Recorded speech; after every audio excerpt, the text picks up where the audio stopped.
Item ಯಾವುದೇ ಇರಲಿ try ಮಾಡಿ ಆಚಿ ಚಿಕನ್ ಮಸಾಲಾ. ಐಪಿಎಲ್ನ 19ನೇ ಸೀಸನ್ನ 6ನೇ ಪಂದ್ಯದಲ್ಲಿ ಸನ್ರೈಸರ್ಸ್ ಹೈದರಾಬಾದ್ ತಂಡ ನಿನ್ನೆ ಕೋಲ್ಕತಾ ನೈಟ್ ರೈಡರ್ಸ್ ವಿರುದ್ಧ 65 ರನ್ಗಳ ಭರ್ಜರಿ ಗೆಲುವು ಸಾಧಿಸಿದೆ.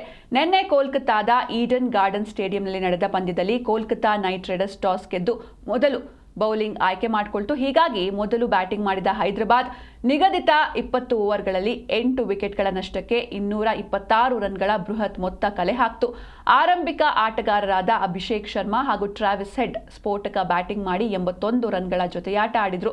ನಂತರ ಹೆನ್ರಿಚ್ ಕ್ಲಾಸನ್ ಅವರ ಅರ್ಧಶತಕದ ನೆರವಿನಿಂದ ಹೈದರಾಬಾದ್ ತಂಡ 226 ರನ್ ಸೇರಿಸಿತು. ಕೋಲ್ಕತಾ ಪರ ಬ್ಲೆಸ್ಸಿಂಗ್ ಮುಜರ್ಬಾನಿ ಅವರು ಅದ್ಭುತ ಬೌಲಿಂಗ್ ಮಾಡಿ 4 ವಿಕೆಟ್ಗಳನ್ನು ಪಡೆದು ಮಿಂಚಿದ್ರು. ಇನ್ನು ಗೆಲುವಿಗೆ 227 ರನ್ಗಳ ಬೃಹತ್ ಗುರಿ ಬೆನ್ನತ್ತಿದ ಕೋಲ್ಕತಾ ನೈಟ್ ರೈಡರ್ಸ್ 16 ಓವರ್ಗಳಲ್ಲಿ ಎಲ್ಲಾ ವಿಕೆಟ್ ಕಳೆದುಕೊಂಡು ಕೇವಲ 161 ರನ್ ಗಳಿಸುವ ಮೂಲಕ ಹೀನಾಯ ಸೋಲು ಅನುಭವಿಸಿತು.